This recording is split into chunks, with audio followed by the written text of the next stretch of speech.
Marriage therapy is supposed to be a safe space, a last chance at truth before everything falls apart. But what if the one person you trusted to help you heal was the one pulling you apart? A successful couple walks into therapy hoping to save their relationship from the quiet death of routine and resentment. The wife thinks her husband is emotionally absent. The husband thinks his wife checked out years ago. Neither knows that their marriage counselor, a charming, intuitive woman with a sterling reputation, is secretly sleeping with both of them, individually, manipulatively, and with a plan. As the sessions intensify, each spouse begins to suspect the other of lying, hiding, cheating. The truth? They're both right, but not in the way they think. And as the therapist feeds their insecurities and fuels their mistrust, she tightens her grip on their emotions, their secrets, and their lives until the moment the truth explodes in a way no one saw coming. So if you think you've heard it all, you haven't. Hit follow on your favorite platform and leave us a comment, because the next story might just change the way you see everything. Don't miss a single twisted turn. Chapter 1. The first session was a setup. It began like every other upscale therapy session in Manhattan. A glass office on the 27th floor, neutral-toned furniture, a eucalyptus diffuser humming in the background, and the faint clink of mugs as couples sipped overpriced herbal tea while their lives unraveled in real time. Dana and Marcus Wright were the image of upper-middle-class success. She was a high-profile events manager. He, a tech consultant with a string of patents. They were beautiful, cultured, miserable.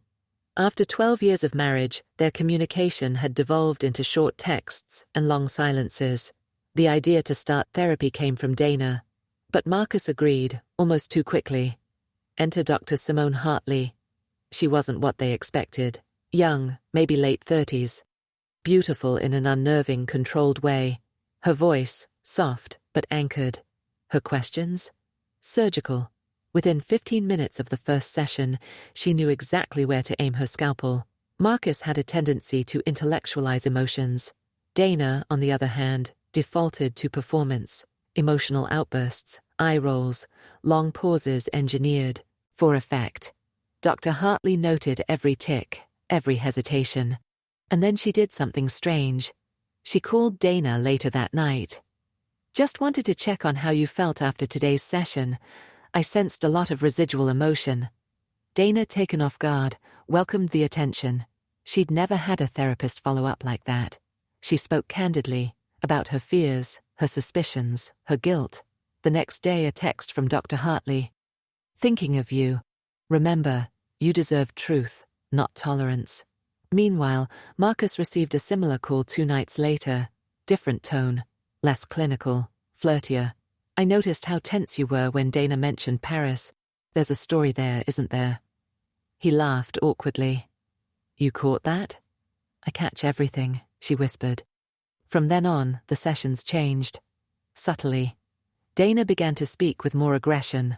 Marcus responded with calculated distance. Dr. Hartley framed their conflict as a communication breakdown, but her off-book interactions continued. It escalated fast. Dana and Simone's text exchanges turned late night, then suggestive. Dana confessed to feelings she hadn't explored since college. The tension was palpable. When Simone invited Dana to a meditation weekend outside the city, just the two of them, Dana said yes. Marcus had no idea.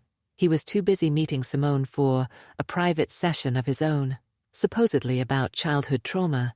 Instead, it ended in sex. In her office. On the same couch they used during therapy. Simone warned him not to tell Dana. She's not ready, but she's healing. By the 3rd month, Marcus and Dana were further apart than ever. While both had unknowingly crossed a line they believed the other was still towing. Simone, of course, kept pushing. You've been so strong, she'd text Dana after their stolen nights. He doesn't deserve your loyalty.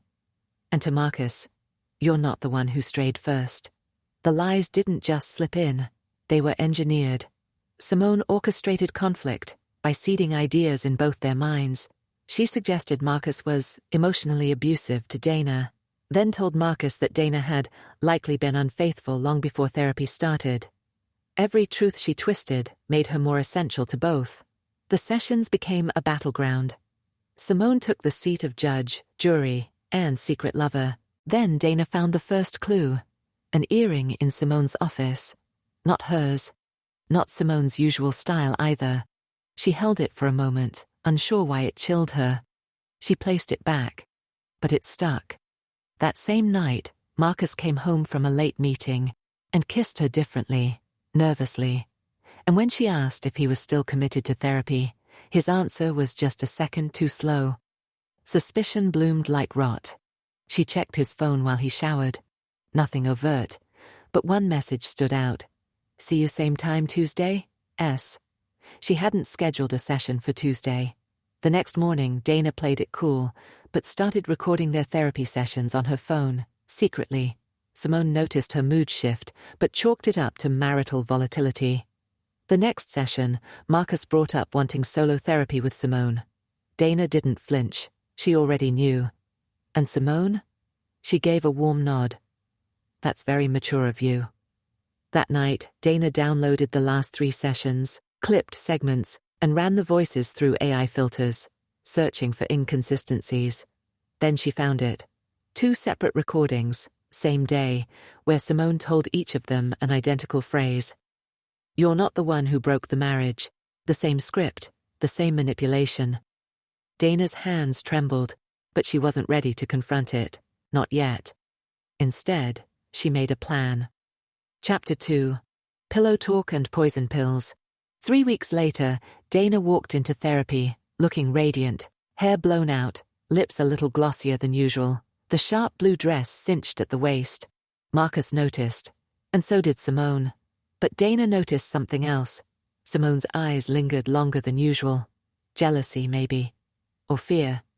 Simone had lost control of the narrative. She just didn't know it yet.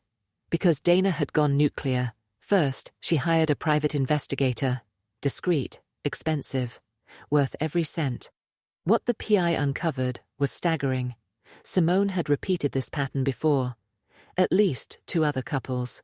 Always successful. Always attractive. She'd seduced both partners, created chaos, then disappeared before lawsuits could be filed. Her license had been quietly transferred between states. No formal complaints, just whispers. Dana documented it all. Meanwhile, Marcus, rattled by Dana's new calm, started unraveling. He no longer trusted Simone's judgment. The sex felt wrong now. Too clinical. He told Simone he needed space. Her mask slipped. For a split second, her face contorted into something cold. Something calculating. You're regressing, she said. Dana's playing you. That was the crack Dana needed. The next session, she brought a gift. A bottle of rare scotch for Simone. Gratitude, she said. Therapy had saved them. Simone beamed. She poured 3 glasses. The session was light, even fun. Dana laughed at Marcus's jokes. Marcus touched Dana's hand. And Simone? She hated every minute of it. Afterward, Dana texted her, I think I'm falling for you. Tonight? Simone responded in seconds. Yes, 10 p.m., come alone. Dana did. But not for sex. She wore a wire. What she captured was more than confessional. It was criminal. Simone spoke freely about blurring lines, about testing emotional elasticity, about mirroring desire as a therapeutic tool. Then she laughed.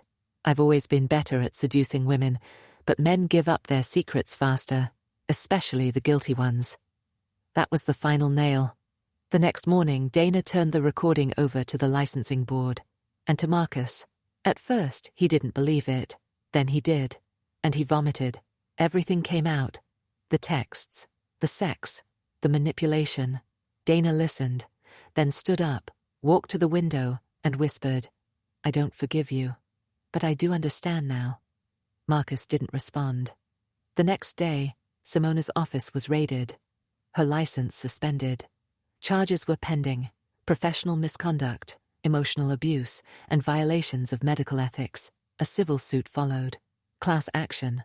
Dana and Marcus didn't reconcile, but they both testified. In separate courtrooms, against the same woman. In the end, the therapist who claimed to heal relationships turned out to be the reason so many were destroyed, And no one knows exactly how many. But Dana has a theory. She was never trying to help.